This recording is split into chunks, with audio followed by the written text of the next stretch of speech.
Hi, welcome back everyone. This is episode 44 from our playlist of Reigniting the Fragments of the Fourth Way. And we'll just jump right in.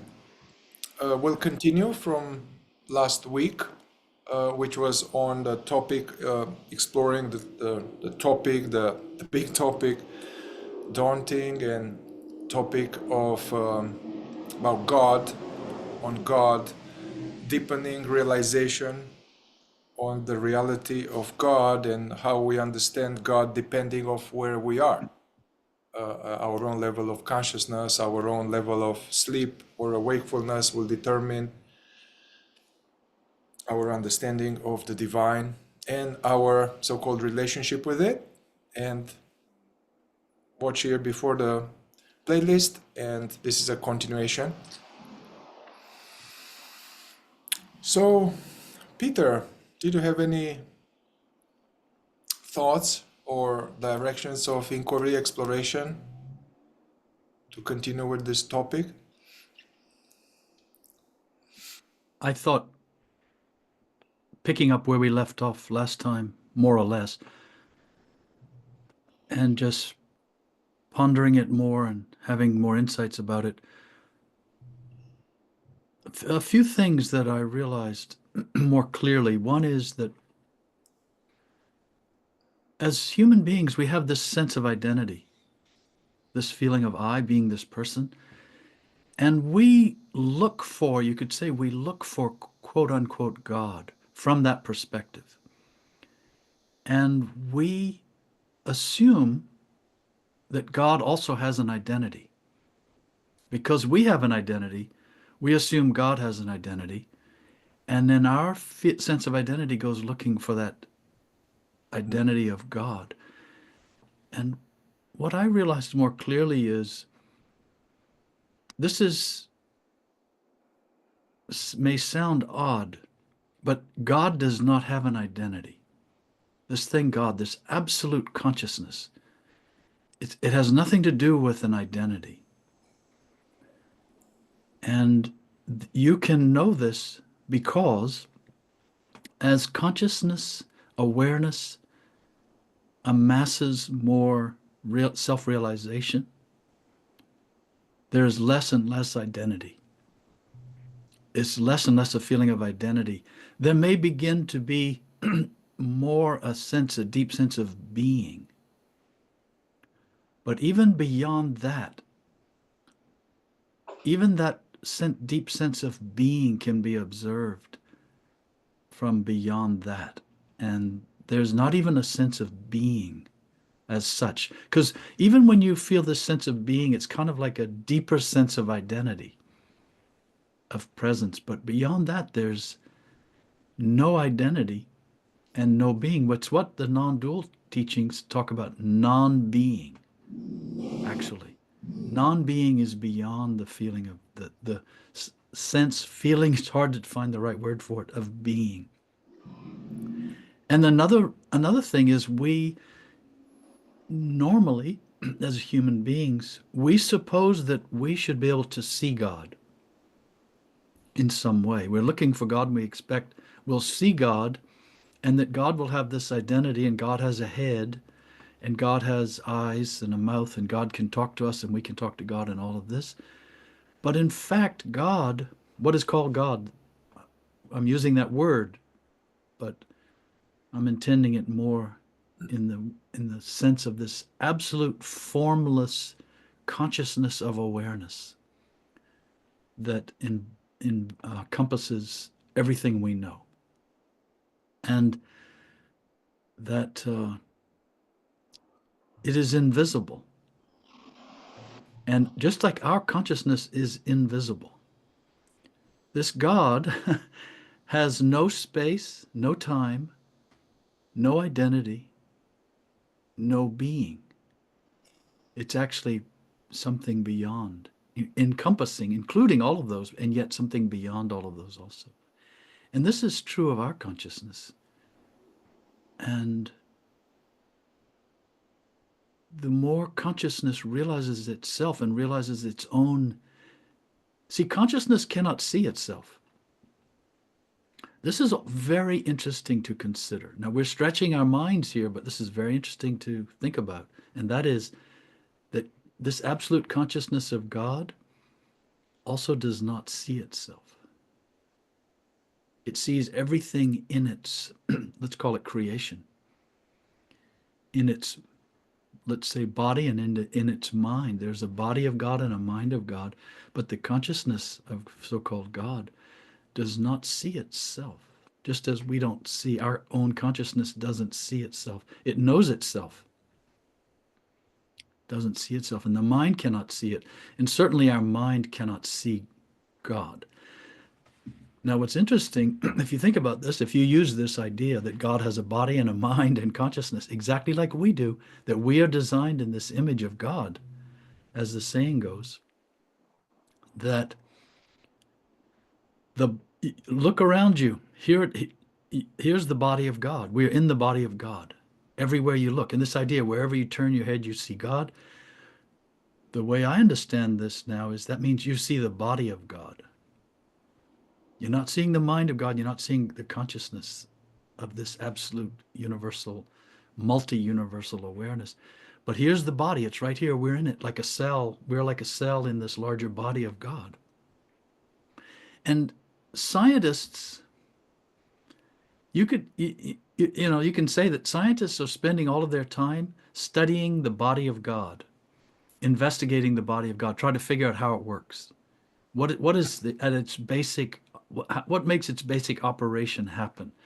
How do all these chemistry, physics, biology, and so on, all the physical aspects of the universe, what are the laws that govern that? How does it all work? And that philosophers are trying to study the mind of God. What's the meaning of life? Why does God make man suffer? Why are we here? What's our purpose? Who created the universe? For what purpose? All these philosophical questions. Philosophers are, in a sense, trying to study the mind of God, the intelligence behind all of this creation. And then you could say that spiritual masters are studying the consciousness of God, trying to, with their own consciousness, approach the consciousness of God, of this absolute, all-embracing awareness.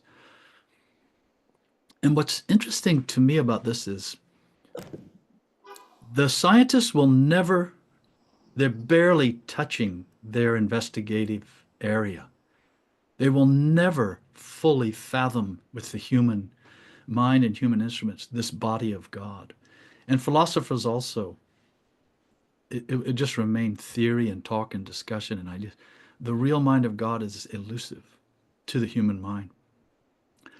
But the consciousness of God is in many ways easier to comprehend from the perspective of our own consciousness. It's the least visible, it has the least form, it has the least identity, and yet this part of us that's aligning itself with that can begin to comprehend, just as a drop of water can comprehend something about the ocean.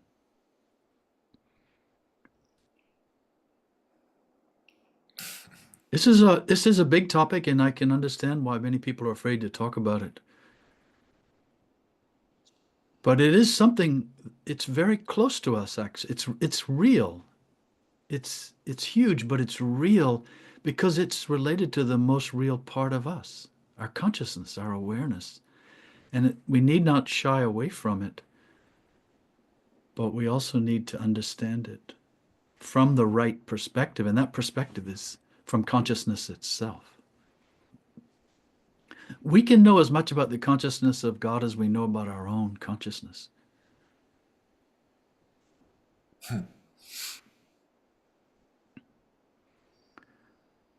Maybe that kickstarts you a little bit. Yeah. I just wanted to explain a little bit? Because hopefully for the listeners, this is already understood experientially, but when you're talking about the identity, that, yeah, basically in the state of waking sleep, there is a sense of identity. Hey, it's me. This is who I am. Usually I'm the body, and I'm the mind, or I'm the story. I'm a story of me based on the body and the mind and the chronology. So there's this sense of identity. And so basically consciousness is identified with an object. It's a mysterious dream-like object. And so then from this place we are looking for God as a identity, as an object. And you were saying that the more, as a spiritual, doing true spiritual life, spiritual practice, the consciousness awakens to itself, and the identity is seen as it's not true. It's just a movie, and then it discharges its Velcro, and yeah, so this is seen like that. So that's really important. I think that's because when people could come to do this kind of work, there is a lot of personal identity, and then part of that personal identity they are also seeking, and there is thick of me. It's a lot of me, and there's no God, or the God is dreamed. And as we engage in a true spiritual life, yeah, the ratio changes. The me is seen more as false and less strong. And it's interesting, the identity, I mean, if there is any identity, I, that which is aware, is more on the side of the observing witness.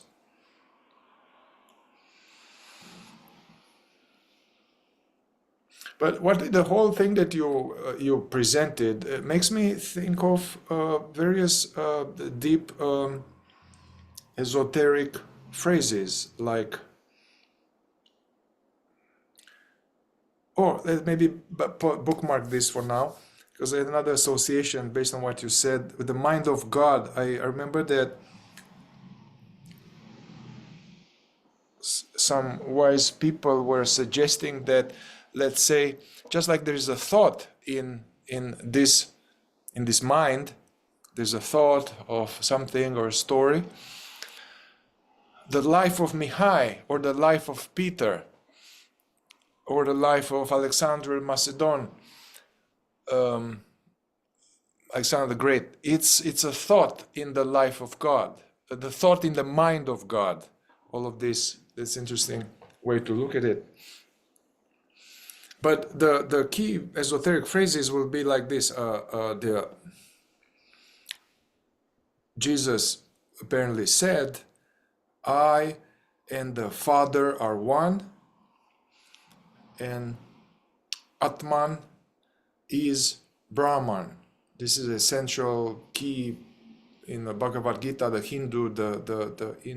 Hindu sages. Atman is being the presence, the impersonal perceiving presence.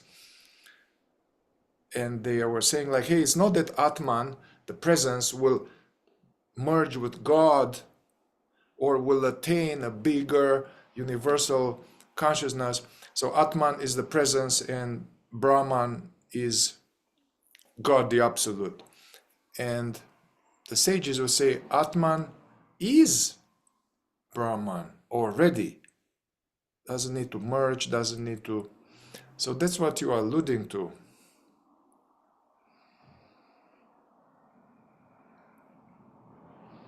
And this, to me, this connects with the fourth way concept about levels of man. levels of men, levels of women, basically levels of human, and that this is interesting that the Atman is Brahman and so on, because if you think about it like this, a man number or woman number 1, 2, and 3, which represent the main centers of gravity, the consciousness in a person who's in that category at that level, the consciousness in them is not aware of itself at all, hardly at all. And when it does have flashes of more self-consciousness, self-realization, it doesn't understand what's going on. And it's quickly covered over again.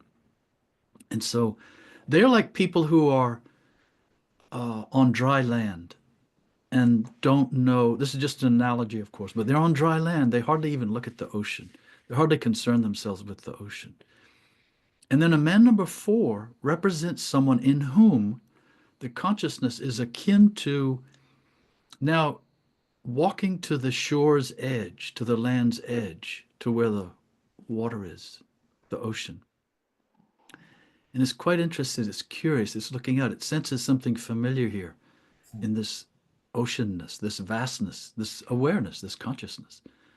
But it still, the consciousness in this man number 4 doesn't really know itself. It's still tied up in the person and in the idea of seeking something higher, spiritual interests, spiritual pursuits, spiritual disciplines, and such. And it may occasionally dip its toe there in the water to see what it feels like. And it may begin to have a flash and a moment of realization, the consciousness in us, man number 4, of what this ocean is. But it still can't quite fit. It's still relating to it through the mind or through the emotions and even through the body, through the sensations. Because when the consciousness steps into the larger ocean, let's say, just right at the water's edge, it has an effect on the body, it has effect on the mind, has an effect on the emotions. And then this response happens, and the person, man number 4, will tend to equate that response with this consciousness,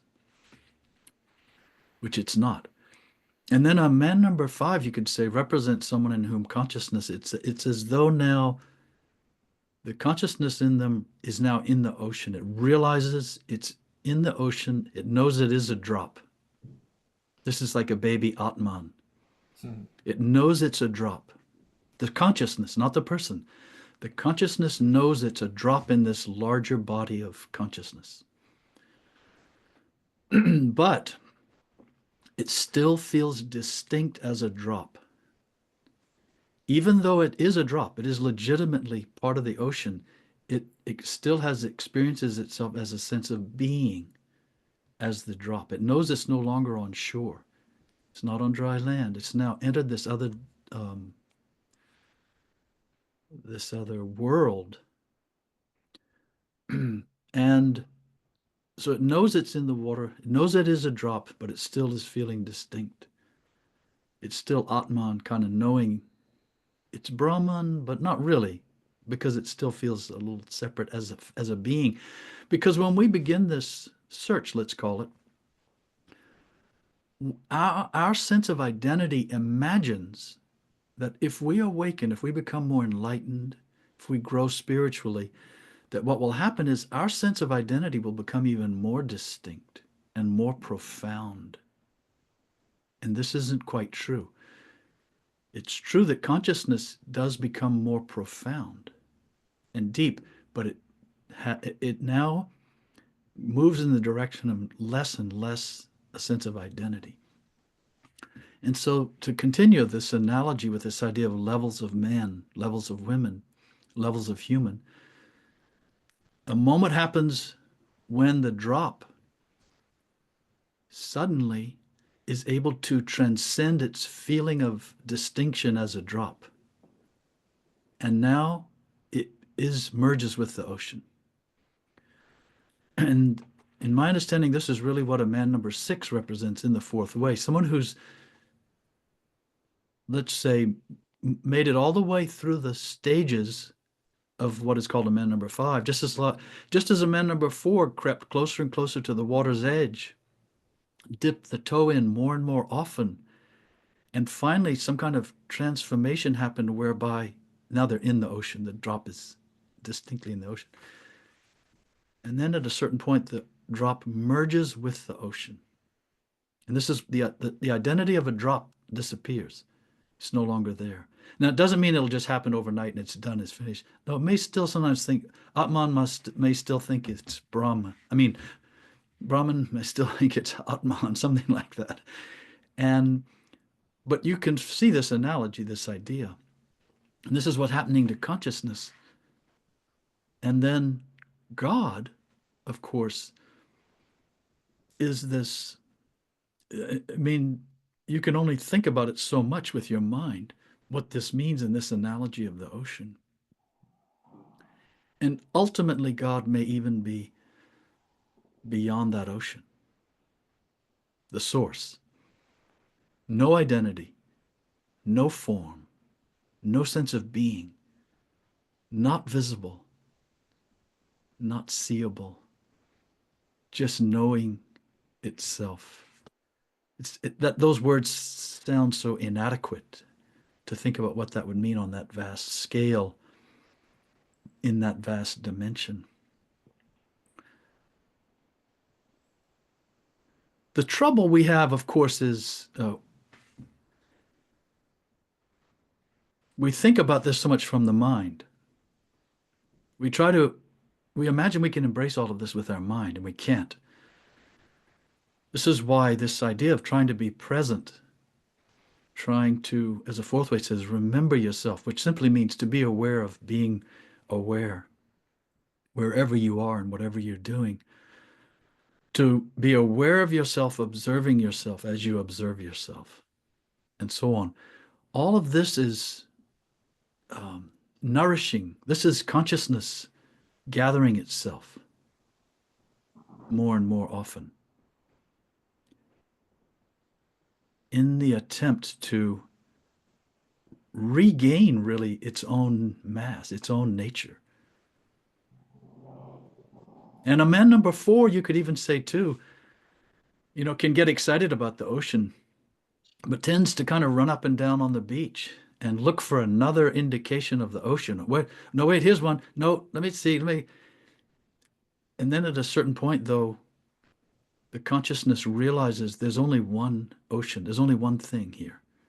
And it's actually already in me. The seed of it is already in me. It's not out there. The ocean is not out there. From land, it looks like the ocean is out there. And that's how the mind views it. The mind thinks this consciousness I'm trying to reach is out there somewhere. And I need another tip.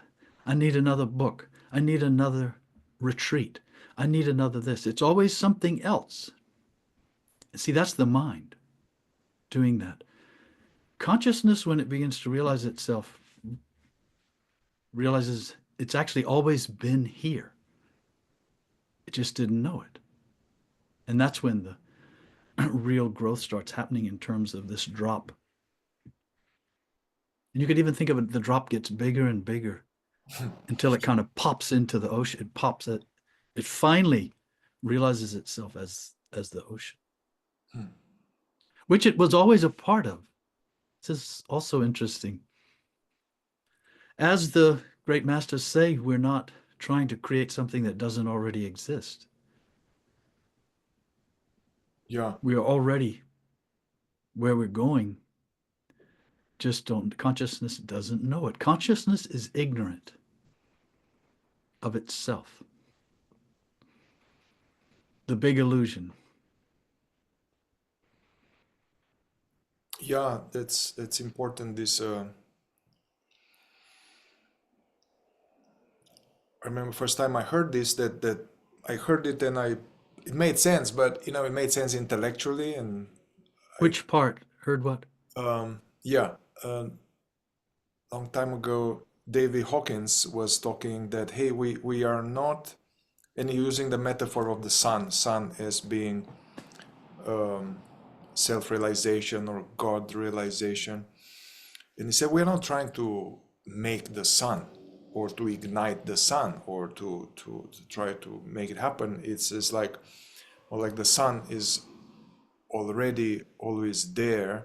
Just there are all these clouds, it's covered by clouds and all kind of cyclones. And so the spiritual practice is to remove the clouds, to purify this veil, so that there is less clouds, and sometimes the sun can shine between the clouds, and sometimes there's less clouds, and then it becomes very obvious. Yeah, but also if we use this Atman and Brahman in this terminology, they have this term jivan, which is like, I guess, the sense of being a person. So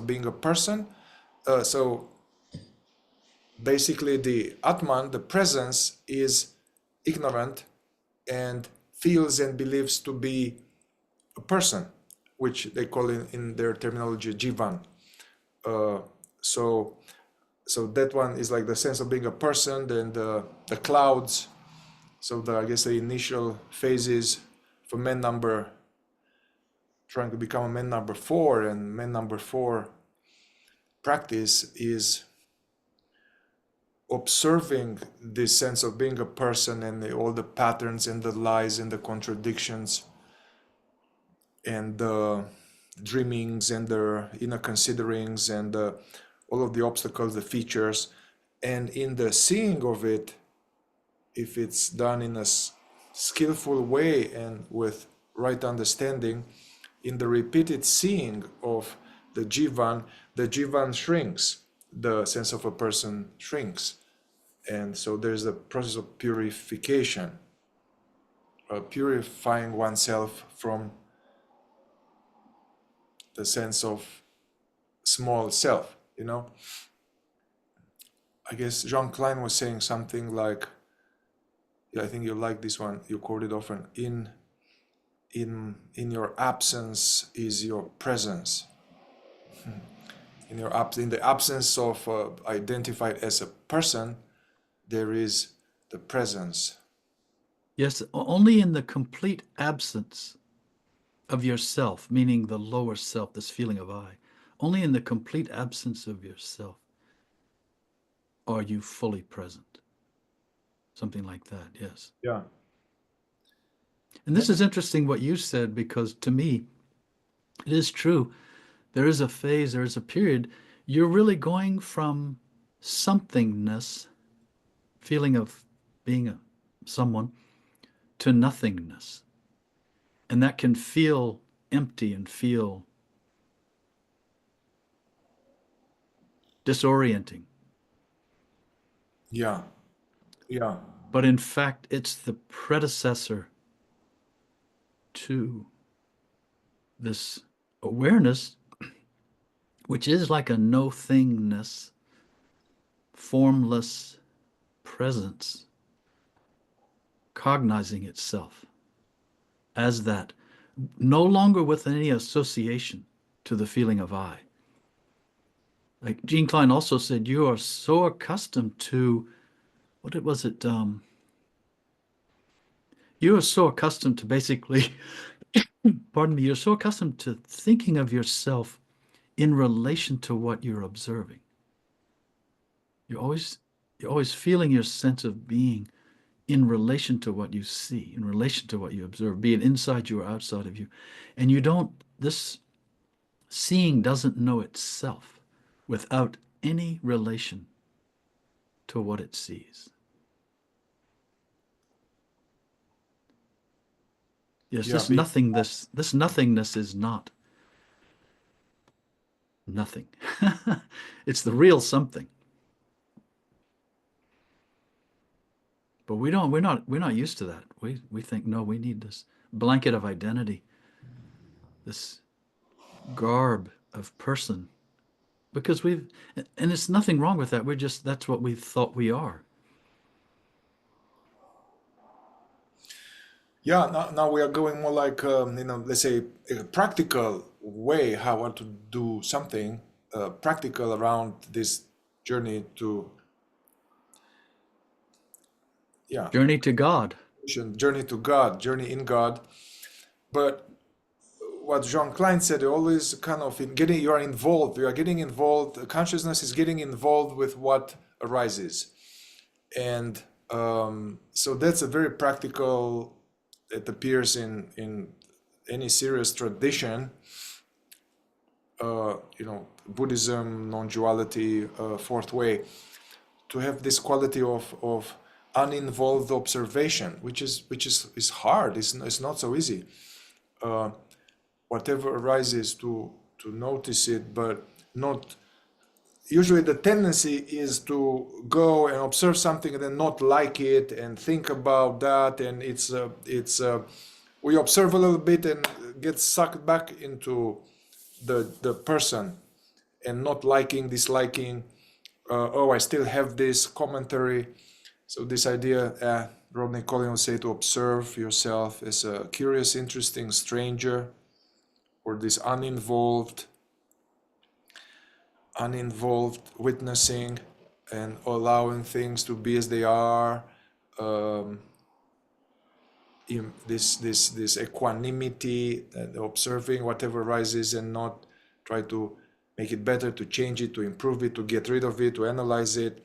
So so for a long time, I think, for people at the beginning of the path or the middle of the path, one can get caught into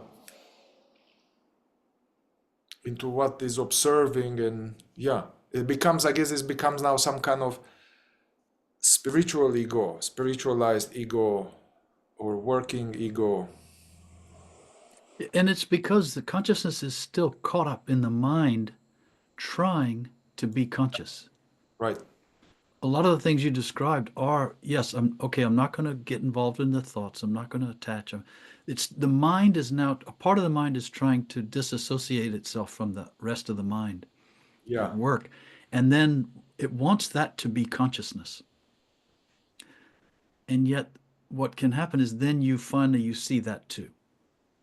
You see a part of the mind trying to almost appropriate the feeling of being consciousness. And that is the spiritual ego. That is what that can serve as foundation for the spiritual ego. And this is why, and a way you can recognize that is because it feels like an effort, and it feels like this almost a strain of attention. Part of the mind is trying not to give its attention to another part of the mind, but it requires a certain force of attention not to do that, like a resistance or something. And something I recommend is to try to now, at that point, relax the attention. And this relaxed attention can become a form of attention giving itself back fully to awareness, which is its source. The source of attention is awareness. And to relax the attention and kind of give up the fight, not give up the aim to not fall into the thoughts, but to give up the struggle against the thoughts and let something else just watch.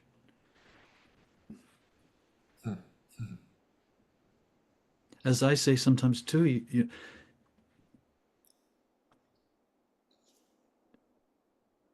people try to do this work, as it's called, in the fourth way or in other systems, other teachings. They try to do this work, but fail to observe themselves doing the work. And that's when something else can happen. Trying to do all these things.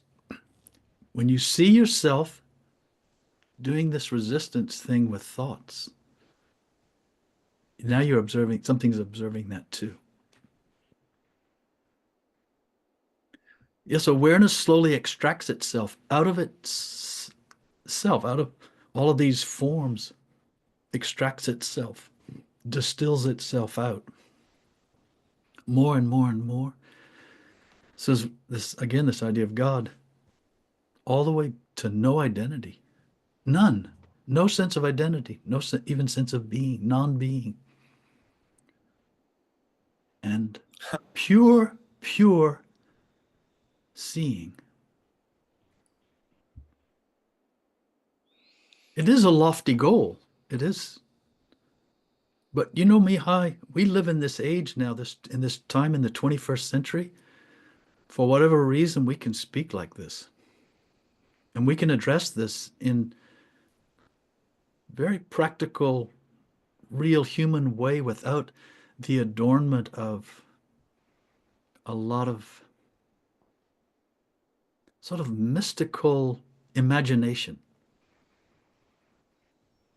I was listening to, yesterday was Sunday, I was listening to some music on the radio, and there was sort of church music playing. It was organ, and there was all this music, and I was thinking, it's so interesting. We grew up, and now we grew up thinking that's religion. If when you hear that music and what that evokes in you, your emotions and your sensations, that's supposed to be somehow mystical and religious.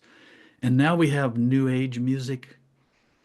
I even use it in my videos as background music, and it's sort of meant to suggest mysticism or spirituality or something. It's just an idea. And now it's a popular idea, this kind of music, and for a long time it was the other kind of music. And that's not what it is. There's no music playing in consciousness. And we can now speak like we're speaking. It has to be unusual that we can be so open, and even broadcasting something like this across the internet for anyone who wants to avail themselves of it. It's really remarkable, because here's another thing. It's often forgotten. It's often assumed that there's one big classroom now for awakening, for enlightenment. Tune in, any teacher, any guru, any system, any method. It's one big classroom, and it's not understood. There's really undergraduate courses and assignments, and then there are graduate courses and assignments, and then there's postgraduate. There are stages, and this doesn't dispute the idea of the direct path at all. There's a foundation, and something's put on top of that, and something on top of that, and awareness does amass itself and gain in consciousness of itself. And so, you know, in undergraduate, I mean, just again, it's an analogy, but in undergraduate, you take a lot of exams. Maybe you write some essays, some short essays. And then in graduate school now, you're writing a master's thesis. That's a whole different animal. Bigger focus, more encompassing, more serious, more professional. And then in postgraduate, you're now doing a dissertation. You're basically writing a book on your area of research, and it can take years to gather all that and compile all that and write that and get assessed and so on. So, and this goes along, of course, with this idea of levels of man. Man number 1, 2, and 3, sort of getting out of high school and starting college as man number 4, and then graduating. Some graduate, not all graduate. Graduating to the next level, and then going beyond that. So, but we can talk about this. We're talking about God. This may seem ludicrous to some people. We're talking about God, but God is, we are closer to God than we are to anything else. Really, that's how I understand it now and see it now. There's nothing more that you want to be, that you want to realize you are connected to, is this everything. To be separate is, and to retain this notion of being an individual separate drop, or even a separate grain of sand on the beach. There's so much more to that. But of course, that's how the world operates. This gets back to the mind of God. We don't understand why it's this way. Why consciousness is, quote unquote, asleep in human beings. There's a reason for that too.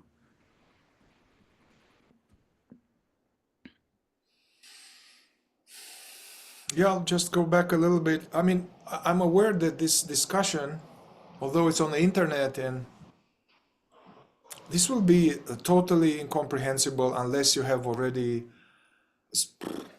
solid many hours of spiritual study and spiritual application. It will pass unnoticed, and that is why also it's has one can put some kind of glamorous or something on YouTube with millions and millions of views, some totally silly and stupid, and then some deep conversation like that based on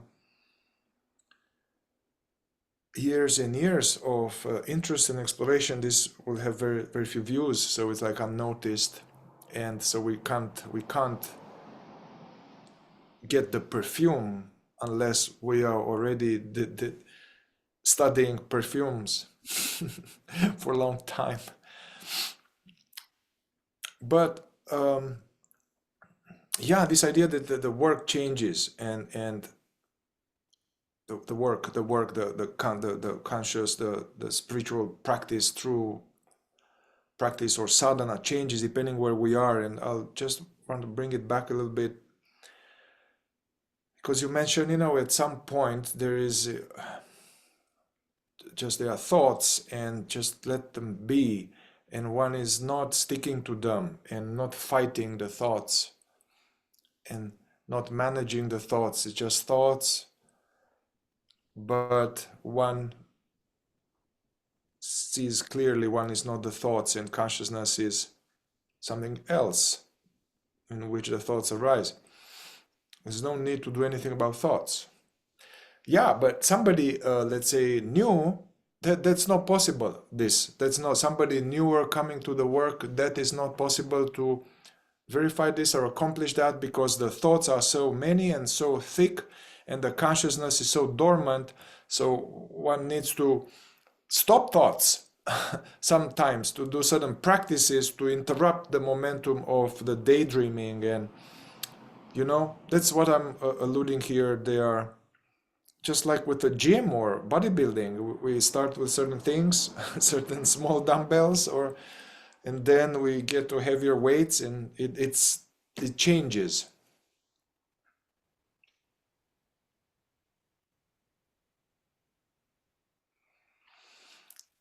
And in connection to something that you said, I listened recently to, there was some kind of guided meditation with Adi Ashanti, and I was following him with, oh, let's see how he goes about it. And he's not doing a lot of guided meditations these days, but I follow how he goes about it. He's trying to bring the practitioners closer to what he's experiencing.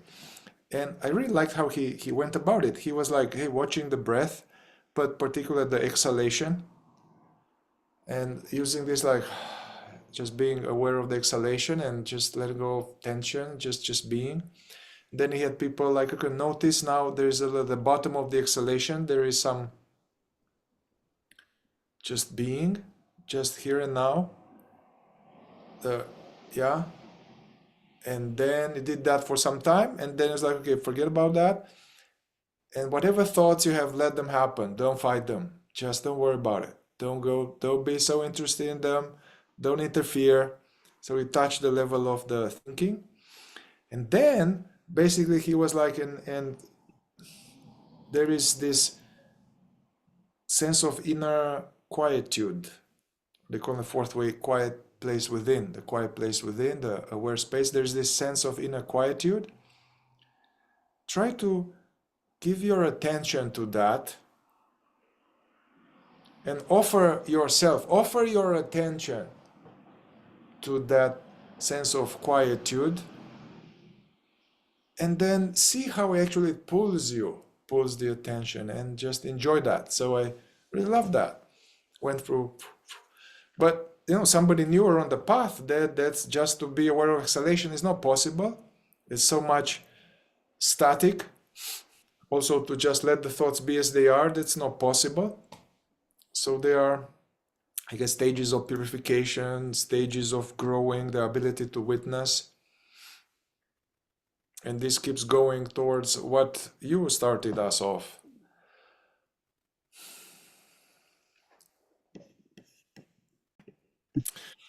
All right, Peter, so we had a little break, and we'll just continue a little bit more. But I want to bring this idea that we'll probably not cover it in 10 minutes.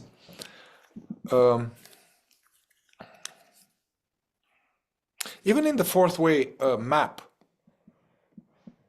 as we have received it, there's this idea that the becoming of a man number 4, woman number 4 is connected to awakening the higher emotional center, what's called the higher emotional center, which is a different, it's not the usual emotions, reactive emotions that come and go, they are stimulus response. This is like, there are some, it's almost the quality of the heart in a more awakefulness. There's more awakening happening, and the heart, I'm not talking about this heart, look at it as spiritual heart, or it starts to function, and that's an important step before going to, let's say, mem number 6 or 7, where the fourth state in the fourth way is that there's like the truth about reality. One knows, experiencing the truth about the laws of the universe, about reality, about God, about, yeah, one cannot go there without first going through this stage of the heart, and that's what I want to bring in a discussion. I found it in myself as well as with other people. If this stays at the level of philosophical and practice and mental, and if it's dry emotionally, that doesn't have juice, doesn't have the, like a rocket to kind of pierce through the gravitational field. And so, or in other teachings like the heart chakra opening, or so that marks a whole other, we are piercing into another dimension, or then the thoughts and the mind is not so relevant, and now this awakened heart, and where there is things as love, qualities of love, but not the love as a romantic love, sexual love, conditional love. There is a sense of lovingness, of benevolence, of being touched, of gratitude, awe, reverence, devotion, sacredness. Yeah, and in the fourth way, as God for us, as through the system, as through Ouspensky, that is a little bit weak, I feel, as what we have received, what is here. I feel like the fourth way is much bigger than the Ouspensky system. And I feel like I realized recently, the fourth way includes practices and teachings from all the other ways. There's something about the mastering of the body, something about devotion and heart, something about the intellect. I feel like the fourth way brings them all of them in a certain, yeah. So anything sparked in you about this, and how to go about it, to jumpstart that quality of the awakened heart? I have a different understanding about this.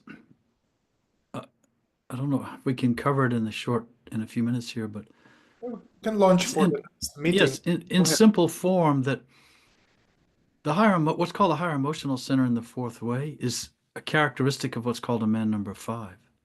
It's not the property of a man number 4, and it's not something a man number 4 is trying to jumpstart, as you say, or produce. Like, I'm now going to pump up my emotions in a certain way, reach the highest level of emotion, and that, to me, what is called the higher emotional center can generate in us something that is beyond even though the highest religious emotion. It's not religious emotion. It's based on perceptivity of truth It's not about just a quality of feeling. And yes, from that perspective of the higher emotional center, you would begin to see the world more in a loving way, a fully accepting way. And the gratitude and all of that would come as a result of sort of marveling at creation. Because now you see this creation.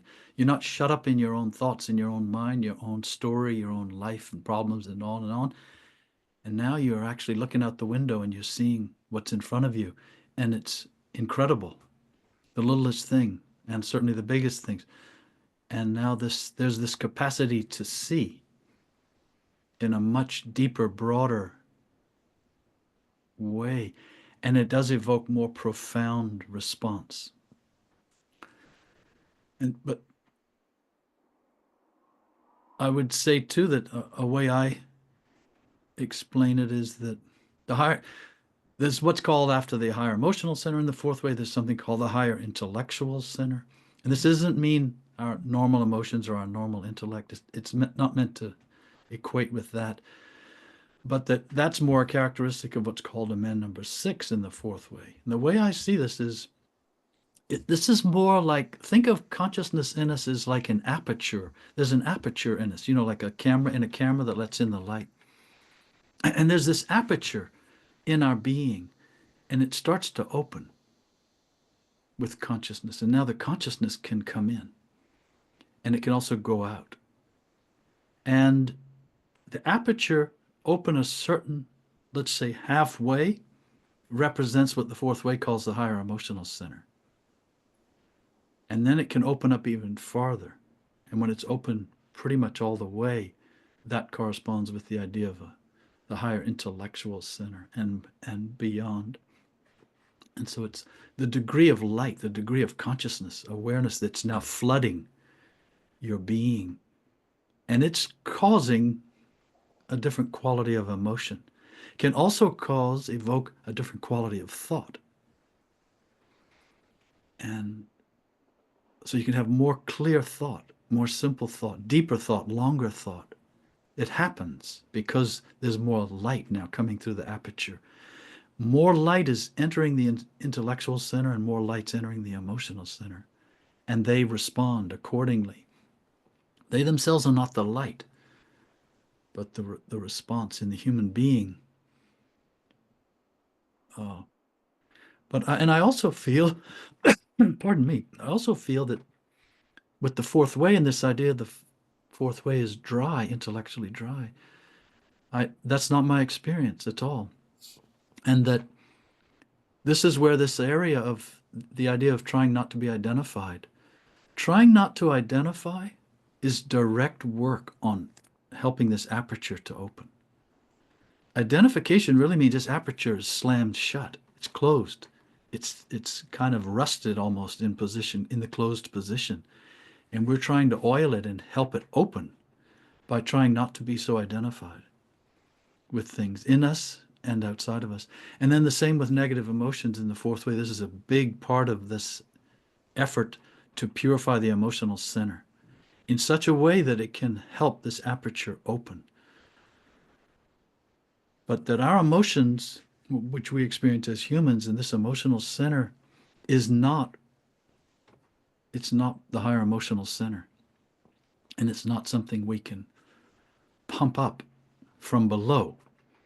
It's something that awakens from above, and then as a consequence has an effect on our centers. And this is why this idea, trying to be present. Yes, you cannot understand everything at once and realize everything at once, but you can know when you're more present, and you can know when you haven't been. Suddenly you realize, whoa, I wasn't present. Haven't been present for the last few minutes or few hours, or few days, maybe sometimes even few weeks sometimes can happen. So this presence establishing itself more and more clearly, more and more often, is how that aperture starts to open. And so, I guess another way I would say all this is, in my experience, it's not possible to say, okay, I'm now going to try to become more loving. I'm now going to try to become more empathetic and sympathetic and really be loving and kind. I'm going to try not to judge so much. I'm going to try to accept, and I'm going to This, again, this is like the mind trying to fathom consciousness in its way. This is now the emotional center trying to imitate consciousness on the emotional level, on the level of the human emotional center. We're trying to get up out of this box. Awareness is trying to get up, out. And you can either, if you're instinctive, moving centered, you kind of try to climb out of the box, almost. And if you're intellectually centered, you construct a ladder, and step by step, you logically try to climb the ladder to get to the top, to get out of the box. And if you're emotionally centered, you kind of try to float. Oh, I'm going to just float out of the box. And that's how the emotional center tries to do it. So it depends also on center of gravity. And also this idea of love would be related to very differently by different centers of gravity. But the emotions that result from being more conscious, being more present, are the same. Consciousness is now evoking the response. Consciousness is now becoming the stimulus that is creating a response in the centers, in the body and in the mind. It's not the body and the mind trying to fabricate consciousness, trying to create it. Those are some of the... Yeah, I resonate with you. I mean, I know I put the question like this off the hand, but I do resonate that it's not some kind of trying to pump to have to be more emotional and all of that. I remember Ouspensky, somebody else was, Ouspensky will talk about that the key is to have a more like emotional energy around self-remembering. I'm not quoting it precisely. And somebody said, okay, but how can we be more emotional? I get it. How can we be more emotional? And Ouspensky said, you can't be more emotional. Don't even try. Try to be more conscious. And then that will raise the level of frequency or hydrogen of the emotional function. So I totally resonate that. I guess for being more, there's more conscious, more self-remembering, and also working with this, the diminishing false personality, judgment, negative emotions, reactivity. Now our lower emotion center, our regular emotion center, usually works way below its potential, and it's some kind of hell or some purgatory of about me and rejection and unlove and all of that. So I guess that needs to be purified, so one is not wasting energy through emotional garbage, basically. So that will kind of diminish will be less garbage, and there'll be more wakefulness.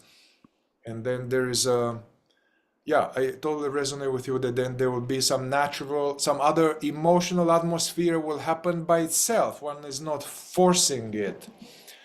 The perfume, as what Francis would call it, the perfume comes. So then it's not dry presence. It's the dry presence with the perfume.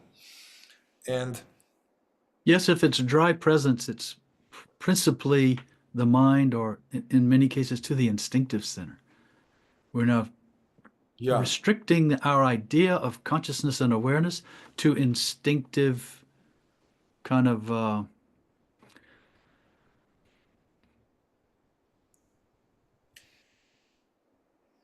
clutching and trying to fill the space almost with our instinctive energy. Yeah. And that's not consciousness. And that will never lead you to this kind of emotion we're talking about. Because it's too tight, it's too controlled, it's too limiting, it's too physical. It's too much the body. And that's the body trying to appropriate consciousness and imitate consciousness. Earlier we were talking about the mind and the emotions doing it. And this kind of sort of intensification of my energy in such a way that I seem to exhibit the energy of presence. That's the instinctive center. Yeah. And all of these things you see, but these happen to us. And part of this awakening process is seeing all of this and seeing all of these imposters, really. Mm-hmm. Emotional, instinctive, intellectual imposters. And what they are, they're not really imposters. They are still consciousness fooled by its identification with the body, with the instinctive center, with the intellectual center, with the emotional center. These imposters don't exist as entities unto themselves. They represent awareness. Awareness is not so much in prison as it has imprisoned itself in the body and in the mind by virtue of identifying with them. And I mean, just for example, talking about love, something that consciousness can see in another person, it's not actually loving another person in a conscious love. What it can perceive is it can perceive consciousness entrapped in the body and mind of another person. And it feels, that's not the right word, even feels, it sees, and it knows so well what that's like. And it also knows it cannot reach out and help that consciousness come out. The consciousness has to realize itself in the other person. But this can create quite a lot of deeper emotions in relation to your fellow man and in your fellow, what do you call yourselves? Spiritual lovers, lovers of the truth. The truth Yes. lovers, yeah. Truth lovers, yes. And when a Yes. teacher loves his students or her students, it's not the students they love. It's the potential of this consciousness to realize itself. And that brings along with it a whole different kind of empathy and also a whole different level of intolerance, really, because a genuine teacher won't tolerate the falsehood in a student. And that can seem even cruel, can seem unsympathetic or unemotional, but in fact, it's because the teacher is recognizing the highest. And Yeah. that's conscious love. Okay. Sorry. I'm I have actually, let's bookmark this for next time. I have a lot of juice around this, some type of purifying of the heart from below, and then some kind of activating the heart from above. And I want to talk next time more about this love and different types of love and the teacher and all of that. And Yeah. purification by itself is also a very interesting area. What is purification Yes. in the spiritual sense? Why do we need to be purified? What gets purified? And what's the result of this purification? All of these things. This is Yeah. worth probing into. And this sequel is very much we're interested to go because the purification appears a lot in religious mystical things. So that will go very well with what we are going to do at some point for sure. I really want to exploring certain ancient texts, biblical, gospels, philokalia with this lens. So stay tuned and thank you, Peter. Thank you, Mihai.